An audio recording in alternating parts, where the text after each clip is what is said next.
ઉપર અને ફિલ્ડમાં છે એના ઉપર વધારે ભાર મૂકીને આજે રિવ્યૂ કરવામાં આવી છે. ખાસ કરીને ઈસ્ટ ઝોન અને વેસ્ટ ઝોનના ઈસ્ટ ઝોનના 3 વોર્ડ અને વેસ્ટ ઝોનના 2 વોર્ડમાંથી વધારે રજૂઆત અમને મળી છે. ખાસ કરીને ડ્રેનેજનું 42% ફરિયાદો ડ્રેનેજનું કમ્પ્લેન છે. થોડું ઘણું વોટર પ્રેશર અને કન્ટામિનેશન ઇસ્યુઝ છે અને સાફ સફાઈનો ઇસ્યુઝ છે. એટલે અમે આજે deputy commissioner wise, ward wise, area wise પણ આજે રિવ્યૂ કર્યું છે કે ક્યાંથી મેક્સિમમ ફરિયાદો આવે છે, આ ફરિયાદોને કેવી રીતે નિકાલ કરવો જોઈએ સમયસર. ફરિયાદો નિકાલ થાય તો પબ્લિકનું સેટિસ્ફેક્શન લેવલ શું છે, આ સેટિસ્ફેક્શન લેવલને પણ રિવ્યૂ કરવા માટે આઈટી ડિપાર્ટમેન્ટના કોલ સેન્ટરથી ફરી ફોન કરવાનું કીધું છે. આ રાજ્ય સરકાર તરફથી પણ અને અર્બન ડેવલપમેન્ટ ડિપાર્ટમેન્ટ તરફથી પણ રિવ્યૂ કરવામાં આવે છે. એટલે પબ્લિક ગ્રીવેન્સ અને પબ્લિક સેટિસ્ફેક્શનમાં કામગીરી કરવા માટે તમામ એન્જિનિયર્સને અને ડિપાર્ટમેન્ટના અધિકારીઓને આજે સૂચના આપી છે. પછી પીએમ પીજી પોર્ટલ અને સીએમ સ્વાગતમાં જે આવતા પ્રશ્નો એના ઉપર પણ વધારે ભાર મૂકવાનું કીધું છે, જેથી કરીને પબ્લિકની ફરિયાદને તાત્કાલિક ધોરણે સમયમર્યાદામાં નિકાલ કરવા માટે જે પગલાં લેવું જોઈએ એ તમામ ડિપાર્ટમેન્ટ વાઇઝ પણ રિવ્યૂ કર્યા છે અને એમને તાત્કાલિક ધોરણે સૂચના પણ આપી છે. એ ખાસ કરીને એના ઉપર ભાર મૂકવાનો. ત્રીજું છે અત્યારે ક્લીન ડ્રિંકિંગ વોટર, પીવાનું પાણી, શુદ્ધ પાણી આપવામાં આપણે ફરજ છે. એમાં કોઈ પણ જગ્યામાં કન્ટામિનેશન થતું હોય, અદરવાઇઝ પ્રેશરની ઇસ્યુઝ હોય, એના ઉપર પણ વોર્ડ વાઇઝ, એરિયા વાઇઝ અમે ડિટેલ્સ કાઢ્યા છે. એના ઉપર પણ વધારે ભાર મૂકવાનું કીધું છે. ચોમાસા દરમિયાન અને હવામાન ની પ્રેઝન્સમાં અત્યારે આપ જોઈ શકો છો કે ઘણી બધી જગ્યામાં ઝાડ પણ નાની નાની પડતા હોય છે, એટલે ટ્રીમિંગ એક્ટિવિટીઝ પણ વધારે અમે બહાર મૂક્યા છે. સાથે સાથે આપ જોઈ શકો છો કે અત્યારે નમો સ્વચ્છતા અભિયાન પણ ચાલી રહ્યા છે. તમામ હોસ્પિટલ્સમાં, આંગણવાડીઝમાં, સ્કૂલ્સમાં, ઓફિસ પ્રેમાઇસીસમાં બધામાં ચાલી રહ્યા છે. મહાનગરપાલિકાના તમામ ઓફિસીસમાં પણ સ્વચ્છતા અભિયાનને વધારે વેગ આપવા માટે આજે સવારે સેનિટરી ઇન્સ્પેક્ટર્સ અને એની ટીમ સાથે પણ અમે ચર્ચા કરી છે. એન્ક્રોચમેન્ટ ઉપર પણ અમે મુદ્દા ચર્ચા કરવામાં આવી છે કે અત્યારે એન્ક્રોચમેન્ટ્સ પણ જે વધી રહ્યા છે એને પણ તાત્કાલિક ધોરણે વોર્ડ લેવલના ટીમ સૂચન એને આપી છે કે એનો નિકાલ પણ ફટાફટ થઈ જવો જોઈએ. જે તમામ સરકારી ઓફિસીસમાં આ બધામાં સ્વચ્છતા અભિયાન કરવાનું છે એના ઉપર 100% ભાર મૂકીશું અને વોર્ડ લેવલ, ઝોન લેવલમાં પણ સ્વચ્છતા અભિયાન છે એના ઉપર પણ વધારે ભાર મૂકવાના છે. સાથે સાથ જે રાતમાં સ્ટ્રીટ લાઇટ, અત્યારે રાતના દરમિયાન સ્ટ્રીટ લાઇટ્સની લક્સ અને લુમેન ઇન્ટેન્સિટી વધારવા માટે પણ કીધું છે. અમુક વિસ્તારમાં ડાર્ક સ્પોટ્સ વધારે ના દેખાય એના માટે ત્યારના વ્હાઇટ લાઇટ ઇન્ટેન્સિટી વધારવા માટે પણ સૂચના આપી છે, જેથી કરીને સ્ટ્રીટ લાઇટ ડિપાર્ટમેન્ટનું આ કામગીરી ટૂંકા સમયમાં કરીશું. આવનારા દિવસોમાં નમો આરોગ્ય વન એક વડોદરામાં બનાવવા માટે રાજ્ય સરકાર તરફથી પણ એ સૂચના આવી છે. નમો આરોગ્ય વન માટે ગ્રાઉન્ડ લેવલ પ્લાનિંગનું કામગીરી શરૂ કરી દીધી છે. અત્યારે આપ જાણો છો કે આખા સિટીમાં અમે કેનોપી લગાવીને પ્લાન્ટ ડિસ્ટ્રીબ્યુશન એટલે ઝાડની વાવેતર માટે ડિસ્ટ્રીબ્યુશન ફ્રીમાં આપણે આપી રહ્યા છે. દરેક વોર્ડ વાઇઝ, ઝોન વાઇઝ એનું પણ સંખ્યા વધારવા માટે એમને સૂચના આપી છે. અત્યારે 20 જગ્યા ઉપર એ લોકો વિતરણની કામગીરી શરૂ કરી છે ગાર્ડન્સમાં, પબ્લિક સ્પેસીસમાં.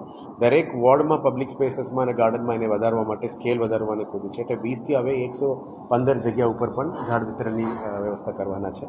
આવનારા દિવસોમાં પ્લાન્ટેશન એક્ટિવિટી અને નાના મોટા ગાર્ડન્સનું પણ વિગતવાર અમે લિસ્ટ આપીશું. એમાં વધારે કામગીરી કરવા માટે નક્કી કર્યું છે. ઘણા દિવસોથી વડોદરામાં પેન્ડિંગ એક એજન્ડા હતી કે veterinary hospital four dogs, veterinary hospital અને ક્રેમેટોરિયમની પ્રાથમિક ટેન્ડરિંગનું કામગીરી શરૂ કરી દીધી છે. પ્લોટ આઇડેન્ટિફિકેશન થઈ ગયું છે. એટલે ચારો ઝોનમાં વેટનરી હોસ્પિટલ અને ક્રેમેટોરિયમ, એક કોમન ક્રેમેટોરિયમ પણ કરવા માટે નક્કી કર્યું છે. એક નેચરલ ફાર્મિંગ, પ્રાકૃતિક ખેતી માટે પણ ફાર્મ માર્કેટ અત્યારે બની રહ્યા છે, જેથી કરીને પ્રાકૃતિક ખેતીના ખેડૂતો માટે વડોદરા શહેરમાં આવીને વેચી શકાય એવા બાબતની તૈયારી છે. માનનીય રાજ્યપાલશ્રી અને માનનીય મુખ્યમંત્રીશ્રીની અધ્યક્ષતામાં એની રિવ્યૂ પણ કરી હતી. એટલે આવનારા દિવસમાં ટૂંકા સમયમાં એક નેચરલ ફાર્મિંગ માર્કેટ પણ અમે લોન્ચ કરવાના છે. સાથે સાથ વેજીટેબલ માર્કેટ્સ પણ ચારો ઝોનમાં જે કામગીરી અમે બજેટમાં અનાઉન્સ કરી એ પણ પ્રગતિ હેઠળ છે. સ્મશાનમાં, તમામ સ્મશાનોમાં પણ જે નાનું મોટું રજૂઆતો આવતી હતી ત્યાં સ્મશાનોમાં પણ કામગીરી બધાને સરખું કરવા માટે સૂચના આપી. ત્યાં હવે ઓલમોસ્ટ ઇસ્યુઝ પતી ગયું છે અને નવું સ્મશાનનું જે કન્સ્ટ્રક્શન કામ ચાલુ છે એને પણ વેગ આપવા માટે અમે ધીમે ગતિએ ચાલતું ફરિયાદ મળી છે એને પણ વહેલા પૂરું કરવા માટે અમે નોટિસ પણ ઇસ્યુ કરી છે અને કામગીરી ફાસ્ટ કરીશું. એક આપણે કમાટીબાગમાં વ્હાઇટ હાઉસ છે એને આવનારા દિવસોમાં અમે કલ્ચરલ સેન્ટર તરીકે પણ કન્વર્ટ કરવા માંગીએ છીએ. એમ્ફી થિયેટરમાં અઠવાડિયે કાર્યક્રમો થાય છે, ત્યાં લાઇટ એન્ડ સાઉન્ડ્સ પણ અમે એડ કરવાના છે. વ્હાઇટ હાઉસની આધારે એમ્બિયન્ટ લાઇટિંગમાં પણ લઈ જવાના છે અને નીચે કલ્ચરલ સેન્ટરમાં પણ હેન્ડીક્રાફ્ટને પણ લઈ જવાનું છે.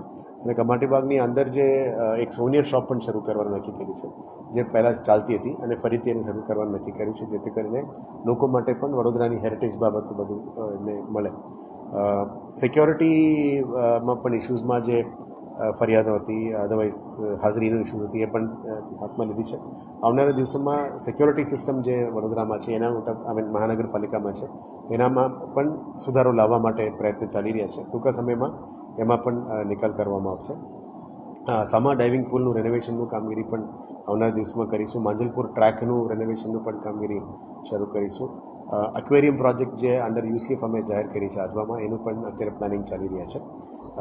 એક લિનિયર પાર્કનું પણ વાત ચાલી રહી છે સેવાસીમાં, એનું પણ કામ પ્રગતિ હેઠળ છે. આવનારા દિવસોમાં VUDA ring road, VUDA water distribution system અને વુડા હાઉસિંગ એમાં જે લોકાર્પણ સુધી આવી ગયું છે એ બધાને પણ લોકાર્પણ સુધી લઈ જઈશું. વડોદરા મહાનગરપાલિકામાં યુનિફોર્મ સિસ્ટમ લાગુ થઈ ગયું છે અને ધીરે ધીરે તમામ યુનિફોર્મ્સ પણ પહેરીને પ્રોપર મિટિંગ્સ અટેન્ડ કરવાનું શરૂ કરી દે છે. હવે ક્લાસ 3, ક્લાસ 4નું પણ જે બાકી હતું એ પણ અમે આપી દેવાના છે ટૂંકા સમયમાં. આવનારા દિવસોમાં ફાયર એન્જિન્સ જે જૂના થઈ ગયા છે એમાં પણ એક પ્રોપર કમિટી ફોર્મ કરીને ફાયર એન્જિન્સની આવનારા દિવસોમાં અપગ્રેડેશન, ફાયર સ્ટાફની અપગ્રેડેશન, નવું એમના માટે ક્વાર્ટર્સ અને ફાયર સ્ટેશનની અપગ્રેડેશન એ બધા ઉપર પણ આવનારા દિવસોમાં કામગીરી કરવાના છે. સુરસાગર આરતી જે જાહેર કરી છે એ રાજ્ય સરકાર લેવલમાં થોડું અમે ફોલોઅપમાં છે. ટૂંકા સમયમાં એનું પણ કામ શરૂ કરી દેવાના છે. આવનારા દિવસોમાં પાર્કિંગ અને સ્ટ્રીટ વેન્ડિંગ ઉપર જે કામગીરી પેન્ડિંગ છે એના પણ વેગ આપવાનો આજે સૂચના આપી છે. એટલે આવનારા દિવસોમાં પાર્કિંગ ઝોન્સ, પાર્કિંગ એરિયાસ, સિટીના ટ્રાફિક પોલીસ સાથે પણ એક મિટિંગ થઈ ગઈ છે.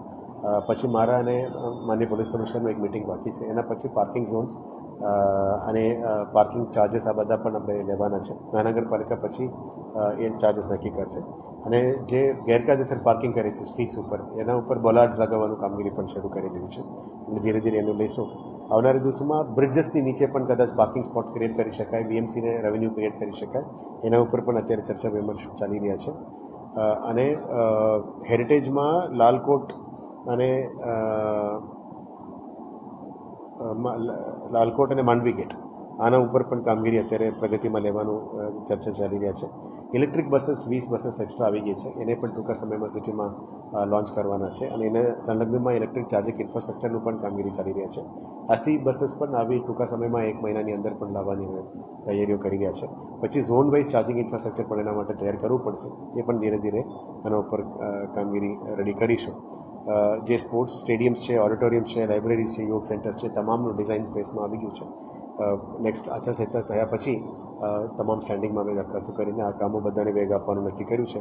ક્વોલિટી કંટ્રોલ સેલ જે અહીંયા અમે વાત કરી હતી, ક્વોલિટી કંટ્રોલ સેલ અને પ્લાનિંગ સેલનું પણ અમારું ડીએમસી પ્રોજેક્ટ્સ કામગીરી કરી રહ્યા છે. ટૂંકા સમય પછી ક્વોલિટી કંટ્રોલ તમામ કામમાં કેવી રીતે લાવી, અસંખ્ય ઇજારાઓ છે એને કેવી રીતે કંટ્રોલમાં લાવી, પ્લાનિંગ સાથે કામગીરી કેવી રીતે શરૂ કરવું, કન્સલ્ટન્ટ્સમાં ઇમ્પ્રુવમેન્ટ કેવી રીતે લાવવાનું, અને ક્વોલિટી કંટ્રોલની જવાબદારી જે થર્ડ પાર્ટી ઇન્સ્પેક્શનમાં કામ કરે છે એનું પણ જવાબદારી, અને પીએમસીનું જે કામગીરી દરમિયાન અમે પેમેન્ટ કરી છે એમનું પણ જવાબદારી નક્કી કરવામાં આવશે. એટલે વર્કમેનશીપ, વર્ક ક્વોલિટીમાં કોઈ પણ કમ્પ્લેન્ટ હોય એના ઉપર કાર્યવાહી કરવા માટે આજે અમે નક્કી કર્યું છે. આમાં ના કરતા હોય તો પેનલ્ટીના દંડનીય કાર્યવાહી પણ અમે શરૂ કરીશું. કમાટીબાગમાં જે ક્રોકોડાઇલ વ્યુઇંગ પાર્ક છે એનું પણ પ્લાનિંગ ચાલી રહ્યા છે બ્રિજ સાથે. અને વિશ્વામિત્રીનું જે એસપીવી છે અને સિટી બસનું એસપીવી છે એ પણ આગળ પ્રગતિ હેઠળ લઈ રહ્યા છે. આવનારા દિવસોમાં વર્કિંગ વુમેન્સ હોસ્ટેલ પણ જે એ ઝોનમાં કરી રહ્યા છે એના ઉપર પણ આજે રિવ્યૂ કરવામાં આવ્યું છે. ટૂંકા સમયમાં એ અને સોલાર ટ્રીઝનું પણ ધીરે અમે ખાતમુહૂર્ત લોકાર્પણ લેવલમાં લઈ જઈ રહ્યા છે. સોલાર ટ્રીઝનું પણ આફ્ટર 4th ઓગસ્ટ લોકાર્પણ સુધી લઈ જવાનું નક્કી કર્યું છે. મોટાભાગમાં જે ડ્રેઇન માસ્ટરની પેન્ડિંગ હતી એ પણ આવી ગયું છે હવે. એટલે રૂપારેલ ખાસ અને મહાનગર ખાસમાં એમને ઉતારીને કામગીરી પણ કરી રહ્યા છે. જે પણ જગ્યામાં પ્લાસ્ટિકની ભરાણ છે, અદરવાઇઝ અટકાયત થઈ રહી છે, બધાને ક્લીન કરવાનું કામગીરી શરૂ કરી છે. મોટાભાગમાં આ જે 5 વોર્ડમાં અમુક એરિયાઝમાં વોટર કન્ટામિનેશન અને વોટર પ્રેશર ઇસ્યુઝ છે એને સુધારો લાવવા માટે પણ સૂચના આપી છે. પેચવર્કનું કામ પણ એને ક્વોલિટી કામગીરી કરવા માટે પહેલાં માનવ દિવસનું ચાલતું હતું, પછી એફડીઆરથી કરવાનું કીધું છે. હવે અમે એઆરસી તરફથી પણ જઈ રહ્યા છે. એને પણ વહેલા તકે પૂરું કરવા માટે નક્કી કર્યું છે. અને સ્કૂલ્સ, આંગણવાડીઝ અને હોસ્પિટલમાં પણ ફ્રેશ પેઇન્ટિંગ જે બાકી છે સુધારો વધારે કરવાનું છે. ઝોનલ લેવલના એન્જિનિયર્સને પણ સૂચના આપી છે. એમાં પણ સારું કામ કરવા માટે પણ એમને સૂચના આપી છે. આવનારા દિવસોમાં એનું કામગીરીની પ્રગતિ પણ અમે વિઝિટમાં કરીને રિવ્યૂ લેવાના છે.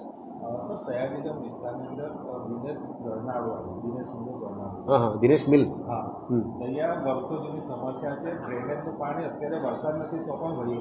ઓકે, એ હું વોર્ડ નંબર કયા આવશે?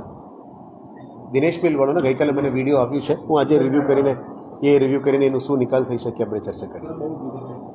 ઓકે, એને પરમનન્ટ સોલ્યુશન કરવું પડે. ઠીક. આજે સારું છે આપણે ધ્યાને લાવ્યા છે. હું આજે ટીમ જોડે ચર્ચા કરીને એનું રસ્તો કાઢી આપું. Thank you.